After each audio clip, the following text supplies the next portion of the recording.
everyone, welcome to your PD and this is Shabhya. So this video is for all the ones who are preparing for the CBT of Coal India.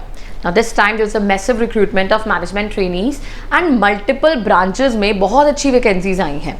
अगर हम जाते हैं discipline wise, civil में 178 है, electrical में 221, mechanical में 145, system में 43, EC में 38, इंडस्ट्रियल में 11 और जियोलॉजी में 15. और क्या अच्छी बात है? अच्छी बात ये है कि सिर्फ आपको सीबीटी क्रैक करना है, नो एपीआई राउंड, कोई इंटरव्यूज नहीं है, कोई एंग्जाइटी नहीं, कुछ भी नहीं ऐसा होगा, सिर्फ सीबीटी पे फोकस करना है.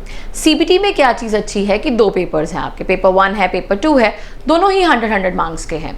और अगर मैं पेपर 1 की बात करती हूँ, पेपर 1 में आपको प्रिपेयर करना है अपना general knowledge, reasoning, numerical ability और जनरल इंग्लिश.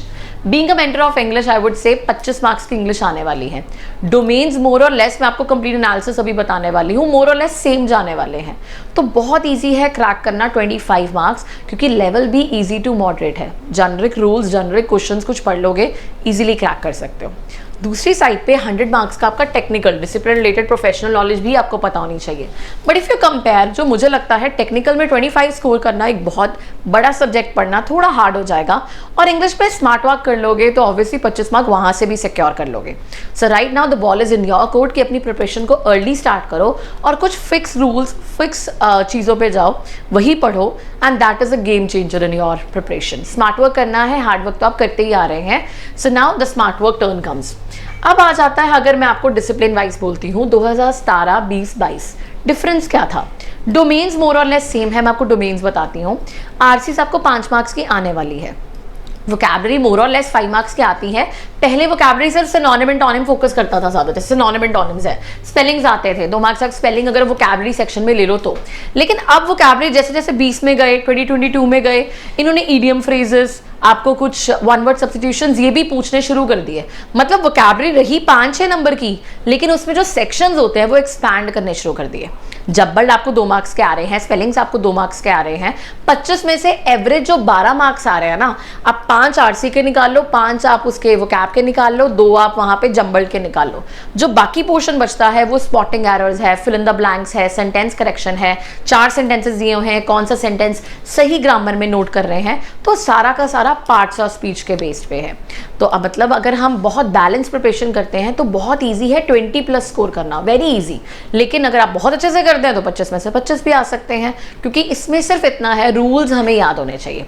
एक चीज़ मैं हर बार रिपीट करती हूँ, इंग्लिश के 101 रूल्स बहुत इंपॉर्टेंट है, वही पढ़ो. पेपर के लिए 50 रूल्स इंपॉर्टेंट आ जाते हैं, वो अच्छे से आप प्रैक्टिस करना, रिवाइज करना स्टार्ट कर देना, जैसे ही आप पहले लेकिन बेसिक्स करोगे उसके बाद. डायरेक्टली रूल्स पे जंप इन मत करना, कंसेप्ट्स क्लियर नहीं होते हैं.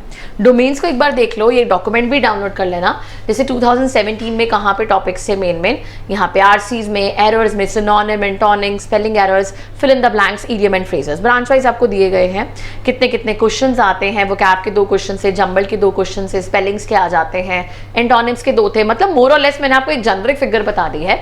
एरर स्पॉटिंग है, फिल इन द ब्लैंक्स है, आपके पास वोकैब आ जाती है, आरसीज आ जाती है.